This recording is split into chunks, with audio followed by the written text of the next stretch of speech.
दोस्तों नमस्कार, मैं हूं शैलेंद्र सिंह और आप देख रहे हैं हमारा YouTube चैनल शब्द शब्द शैलेंद्र सिंह।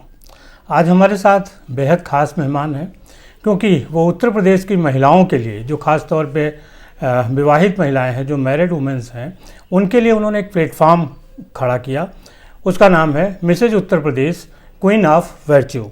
उसके कई सेशन हो चुके हैं और आज हम आपको मिलवाएंगे जो आयोजक हैं, क्या इसके पीछे कॉन्सेप्ट है, किस तरीके से ये प्रतियोगिता आगे काम कर रही है और आगे क्या प्लानिंग्स हैं। इन सब पे आज हम चर्चा करेंगे प्रीति यादव जी के साथ। प्रीति यादव जी, आपका बहुत बहुत स्वागत है। धन्यवाद शरण जी, मुझे बहुत खुशी हुई कि आपने मुझे अपने प्रोग्राम के लिए आमंत्रित किया। Thank you. सबसे पहले हम बात करते हैं कि जो Mrs Uttar Pradesh queen of virtue है जी, कब शुरू किया और क्या इसके पीछे का प्लानिंग है। शरण जी, मैं इसकी प्लानिंग बताने से पहले इसका थोड़ा सा बैकग्राउंड बताना चाहूँगी कि वैसे मैं एक आर्टिस्ट हूँ, लेकिन 2018 में मुझे खुद एक पैजेंट करने का अनुभव मिला। 2018 फिर 2020 में भी, लेकिन वो दोनों ही अनुभव ऐसे थे जो मुझे सेटिस्फाई नहीं कर पाए कि जिन पैजेंट प्लेटफॉर्म का सपना एक लेडी देखती है, जिसको हमने बचपन से देखा हुआ है कि एक ब्यूटी क्वीन को ऐसा स्टेज मिलता है, ऐसी चीज़ें मिलती हैं, वो शायद कहीं मुझे देने में, प्रोवाइड करने में सक्षम नहीं लगे मुझे। शायद मेरे शब्द थोड़े से कठोर हों, लेकिन मुझे समहाउ नहीं फील हुआ कि नहीं ये प्लेटफॉर्म है। तब मैंने उस टाइम पे अपनी रिसर्च स्टार्ट करी। उस समय कोरोना की फर्स्ट वेव भी चल रही थी, हमारे पास अच्छा टाइम भी था, तो मैंने अपनी पूरी स्टडी करी, बहुत अच्छे से समझा कि एक्चुअली में पेजेंट्स होते क्या हैं, क्यों कैसे होते हैं, कौन कराता है और इसका उद्देश्य क्या होता है। तो मेरी जो भी स्टडी चीज़ें रही, तो उसमें मुझे इस बात का, शायद आप इसको कुछ भी कह सकते हैं, लेकिन मुझे इस बात का बड़ा विश्वास है कि मैं इसको बहुत अच्छी तरीके से कर सकती हूँ, क्योंकि अभी तक जो भी लोग हैं जो इनको करवा रहे हैं, उनमें से कई लोग ऐसे हैं, कुछ बड़े नामों को छोड़कर, जो सिर्फ इवेंट के नाम पे पैसे लेने की बात करते हैं, लेकिन डिलीवरी नहीं है उनकी। तो मुझे लगा कि मैं इनसे बहुत अच्छा प्लेटफॉर्म खड़ा कर सकती हूँ। इसलिए 2021 में 21 अप्रैल 2021 को मैंने इस प्रोजेक्ट को शुरू किया और फिर दिसंबर 2021 में मैंने इसको पहला सीज़न किया और भगवान की दुआ से वो बहुत सुपर सक्सेसफुल हुआ, जिससे हमें और बूस्ट मिला और हमने 2022 सितंबर में हमारा सेकंड सीज़न किया। अच्छा। और हम लोग थर्ड सीज़न की तैयारी कर रहे हैं। पहला सेशन कहाँ हुआ था जब हमारे दोनों ही सीजन्स हमारे सेंट्रम जो होटल है लखनऊ में ही हुए हैं, वहीं पे किए हैं। लखनऊ को चुनने का कोई खास मकसद था? लखनऊ के अलावा शायद चुनना ही क्या होगा कि आप उत्तर प्रदेश की बात करते हैं। मैं अपने आप को कहीं भी, मेरे हस्बैंड आर्मी से हैं, हम लोग दुनिया जहान जाने कहाँ कहाँ डोलते हैं, घूमते हैं, लेकिन आपके रूट्स जहाँ के होते हैं आप उनको कभी नहीं छोड़ सकते। तो मैं अपने आप को एक टिपिकल यूपी गर्ल को कहलाना बहुत पसंद करती हूँ। तो मुझे ऐसा लगता है कि मेरी जो यूपी की महिलाएं हैं, वो एक क्वालिटी प्लेटफॉर्म और एक इज्जत और रिस्पेक्टिव प्लेटफॉर्म मिलना बहुत डिजर्व करती हैं। तो इस वजह से यूपी और यूपी में लखनऊ, क्योंकि लखनऊ हमारा उत्तर प्रदेश की राजधानी है और यहाँ से जो चीज़ शुरू होगी, आई थिंक यूपी के कोने कोने पे जाएगी। इसलिए आपकी रुचियाँ कब इस क्षेत्र के लिए डेवलप हुई कि हमें इस क्षेत्र में काम करना चाहिए? खुद भी आपने हिस्सा लिया और फिर आपने प्लेटफॉर्म तैयार किया। जी, अगर मेरे से आप पूछेंगे रुचि के हिसाब से, तो मुझे शायद 2020 तक भी नहीं पता था कि शायद हम अपनी एंटरप्रेन्योरल जर्नी को इससे शुरुआत करने वाले हैं। मुझे ऐसा लगता है कि मुझे लोगों ने भेजा इसमें। मैं एक आर्टिस्ट हूँ और मुझे चीज़ों को संवारने का शौक था, और चीज़ें संवारते संवारते शायद मैं अपनी महिलाओं की ज़िंदगी संवारने लगूंगी।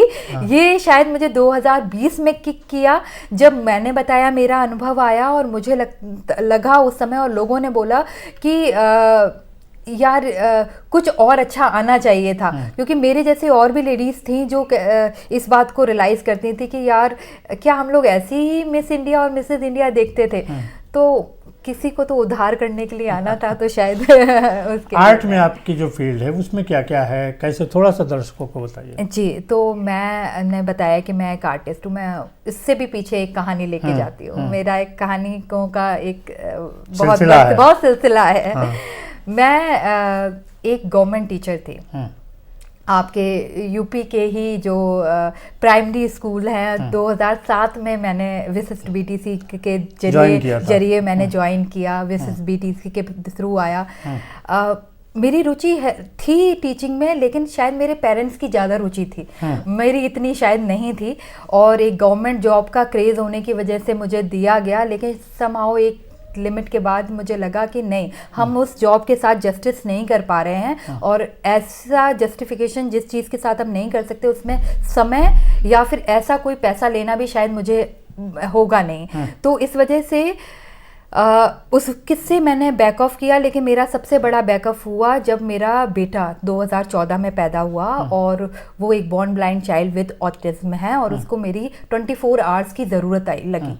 जब उसको मेरी ज़रूरत लगी तो मुझे लगा कि मैं घर से बाहर जाके काम नहीं कर सकती, लेकिन काम करने का कीड़ा मुझे हमेशा से था, तो मुझे लगा कि मैं घर से बैठ के ही कुछ कर सकती हूँ। तो एक जो आर्ट एंड क्राफ्ट का जुनून था वो मैंने प्रोफेशन में चेंज किया। उस समय एफबी बहुत बोलबाला था, और वहाँ से मैंने अपने आर्ट एंड क्राफ्ट की स्टार्ट करा। और मैं एक decoupage and mix media artist हूँ। They both are German arts, जो कि बहुत ही पेपर्स के साथ खेलने वाली चीज़ होती है, और मैंने उसको किया। और उसको करते करते ही मुझे और लोगों ने ये बात किया कि आप बहुत अच्छा बना रहे हो, क्या आप मेरे लिए बना सकते हो? मैंने कहा बिल्कुल बना सकते हैं, लेकिन कुछ समय तक तो आप फ्री में बना देते हो, फिर वो प्रोफेशन में चेंज करना पड़ता है। तो फिर वो धीमे धीमे वो मेरी क्राफ्टिंग मेरे प्रोफेशन में चेंज हो गई, और फिर मैंने पेजेंट में किया। तो ये पेंटिंग से मिलता जुलता है? ये पेंटिंग एक अलग फॉर्म, जो आर्ट है उसके कई सारे फॉर्म्स होते हैं, जैसे कि आप एक्रेलिक करते हैं, मॉडर्न करते हैं, अब्स्ट्रैक्ट करते हैं। इस तरीके से ही डेकोपाज एंड मिक्स मीडिया भी एक आर्ट फॉर्म्स हैं, जो कि बहुत सारे मिक्स मीडिया बहुत सारे मीडियम्स के थ्रू बनाई जाती है। एंड डेकोपाज जो हमारे वैरायटी ऑफ पेपर्स हैं उनके साथ हम कलर मर्जिंग करके, स्टेंसिलिंग करके उसको किसी भी चीज़ का प्रोजेक्ट का हिस्सा बनाते हैं। अच्छा, तो ये क्या ऑनलाइन आप सेल करती हैं या एग्जीबिशन वगैरह लगा के? ये दोनों तरीके से ही होता है, चीज़ें दोनों तरीके से ही होती हैं। अच्छा, तो अब आर्ट को कहाँ देखती हैं, और फिर जब आपकी जो मिसेज प्रतियोगिता है इसको कहाँ देख रही हैं? मुझे लगता है कि मैंने अपनी ज़िंदगी को बहुत अच्छे तरीके से डिवाइड कर रखा है। मेरी फैमिली हो, मेरा प्रोफेशन हो, या मेरा काम हो। तो अगर आप मेरे काम में मेरे आर्टिस्ट और एंटरप्रेन्योर जर्नी के में से मेरे पेजेंट के जर्नी को करेंगे, तो मैंने बहुत अच्छी तरीके से डिवाइड किया हुआ है। आर्ट मेरा सोल है, क्योंकि मुझे लगता है कि आप दुनिया में कहीं पे भी जाएं, आपका कुछ एक ऐसा पैशन, एक हॉबी होनी बहुत ज़रूरी है जो आपके दिल को सुकून दे। तो वो आर्ट मेरा सुकून है जो मुझे देती है, और जो पैजेंट है वो मेरा पैशन है। अच्छा। मुझे खुशी होती है एज ए महिला, मुझे सुंदर दिखना और सुंदर दिखवाना दोनों ही बहुत पसंद है। तो मुझे बहुत खुशी होती है जब मैं महिलाओं से इस बात को सुनती हूँ कि मैंने शादी के बाद ऐसा सोचा ही नहीं था कि हम ऐसा भी कुछ कर सकते हैं, और सडनली उनको हमारे थ्रू अगर ऐसा कोई प्लेटफॉर्म मिलता है जिससे वो एक बार फिर से बनने, संवरने और सजने का और अपना नाम फिर से बनाने का सपना सजोती हैं, तो मुझे इस बात पे बहुत प्राउड फील होता है। 2023 को लेके क्या प्लान है? बहुत बड़े प्लान है बहुत ही ज़्यादा बड़े प्लान है, क्योंकि मुझे ऐसा लगता है कि हर दिन ग्रोथ करना बहुत ज़रूरी है, हर ईयर नहीं, हर दिन। तो मुझे ऐसा लगता है कि मैंने जो 2021 में किया उससे बहुत ज़्यादा हमने 2022 में किया, और 2023 इससे भी बहुत ज़्यादा बड़ा होने वाला है। रीज़न और चीज़ें जो उसके बिहाइंड हम इसको बोल रहे हैं, क्योंकि हमारे कोलैबोरेशंस बढ़ रहे हैं, हमारी चीज़ें बढ़ रही हैं।